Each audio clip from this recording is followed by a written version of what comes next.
Greg, Mr. Touchdown all of a sudden, 3 in the last 2 weeks. What's going on?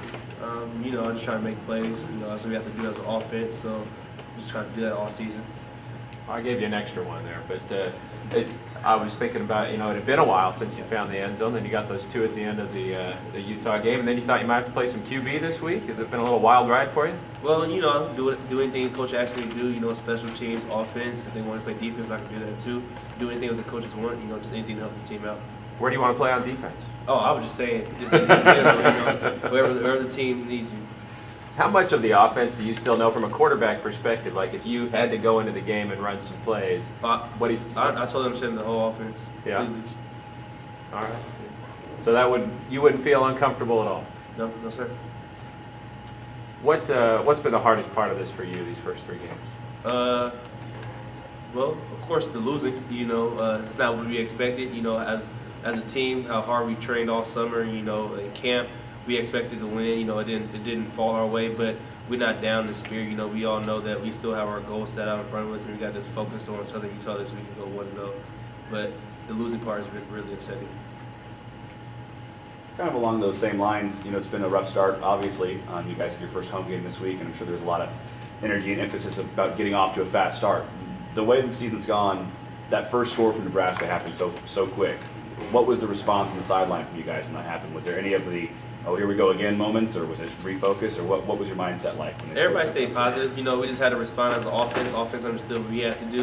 Nobody pointed their fingers at no teammates, no other coaches, anything like that. We just, we took it upon ourselves and had to respond as an offense. Questions? Hey Greg, can you let us into what you and your teammates are feeling right now? I know you're trying to stay positive, but there's got to be an element of either frustration or just sheer anger that the season hasn't gone the way you guys wanted to. Can you let us into the locker room? What are people thinking? What are people saying? Well, actually, we all speak about it. We honestly, nobody's really frustrated. Nobody's really angered. At least nobody's speaking about that. Maybe people are angered inside, but we try to stay positive with the energy. We talk to one another saying, we have to change things. We need to do this as our team. We need to, leaders need to step up more, and just things that we need to do as players. Greg, Coach said after the game, he reminded you guys that the #1 goal of this team is to win the Mountain West Conference, which is still in front of you. But how do you avoid not overlooking Southern Utah? Oh, you can't overlook anybody. Because any Saturday you can win or lose, and that's one thing I understood since I came out as a freshman. You have to take it one game at a time, 1 week. Like Coach said last year, you got to go 1-0 every week, and that's what we worry about this week in Southern Utah. Not overlooking them, not thinking about Mountain West Championship, just thinking about this game coming up. But when it comes to the conference season, which is just 2 weeks away now, are you guys, even though you're focused on the game at hand, are you kind of have one eye on the scoreboard knowing that there are no undefeated teams in the Mountain West right now, so everything is wide open and up for grabs? No, honestly, I didn't even know that about the no undefeated teams in the Mountain West. I know that when it comes to the season starting with the Mountain West, it doesn't matter what your record is. If you go undefeated in the conference, you win the conference, so that's all that matters. Greg, how important is this week against Southern Utah? Kind of building on what we're talking about as far as the conference goals, but just, I don't know, building some confidence, having a good performance, getting that feeling back of what it's like to play Bulldog football before you head into conference. Well, it's very important. You gotta get a W league under the belt. So we gotta get this W this week. Get on the right track of winning. So it's very important to get the W this week.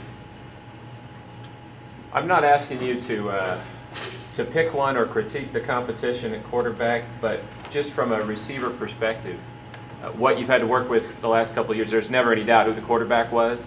Has it been difficult for you guys to not have that rhythm and that consistency with who's throwing you the football? No, sir, because we work with both quarterbacks on a consistent basis, so it's not like, oh, this quarterback's in, now we got to worry about this quarterback's in, got to worry about that. They're both great quarterbacks, and no matter who's in the game, we know we're going to rock as an offense, so it's going to be good no matter who's in there. Greg, specifically, when you look at the film and when you hear from the coaches after these first 3 games, what do you see offensively as maybe what's missing right now, and what do you think will make it click? Nothing's missing. It's just that as a as a complete offense, one play all 11 of us is rocking, doing right, and then the next play, 10 of us is doing the right thing, one person's doing something wrong. So it's just that we got to be more consistent as a complete offense. We got to work together as a team. obviously having Derek Carr at quarterback can cover up some issues. You just talked about how when you're successful, 11 guys are executing. When you're not, maybe 10 guys, maybe 9 guys are executing. If you think back to last year, was it the same type of an issue, but Derek was so good that he could make up for some of those mistakes that guys are making in other positions? Or is this year, are there more mistakes being made? Are there less guys, each play executing what they should be doing? There's just that last year we just more consistent. It was literally all 11 working together as one body, and that's what we need again this year. It wasn't just about Derek, making up for the slack of this one player or anything like that. It was just that as a complete offense, we all work together, and that's one thing that's holding us back this year is that we have 11 guys on the field, but only 9 of us are doing something right, 2 of us doing something wrong. So we've got to work as a full body. Any final questions for Greg? Just one more, Greg. Will you speak up this week as a leader and deliver a message to your teammates, or have you already? Well, I have before, and I will again this week. Especially to my room, which is the slot receivers and tight ends. Like, I believe that everybody that's in their own room or whatever you can say needs to speak up as a leader. Like Duran talk to the DBs, Harp talk to the outside receivers. Because we need to get better as individuals, and then that helps the team too. What will you say to them? As of right now, I don't really know, but I'm pretty sure I figured it out. I still have to think about it. You kind of said the same thing a couple times, but it sounds like a lot of times when teams go through stretches like this, it can be hard to believe in the system that you're running and things, or you start pointing fingers at people. It doesn't sound like anybody's doing that. It sounds pretty consistent. You firmly believe in the system and how you guys game plan. It's just individuals need to step up a little bit better. Is that what we're hearing? I firmly believe in it. I mean, the coach has been here, and we never lost 3 games in a row, so you can't say, oh, it's the system now, when we've been very successful for the last 2 years doing it. So it's just that we need to take it upon ourselves as players and need to execute.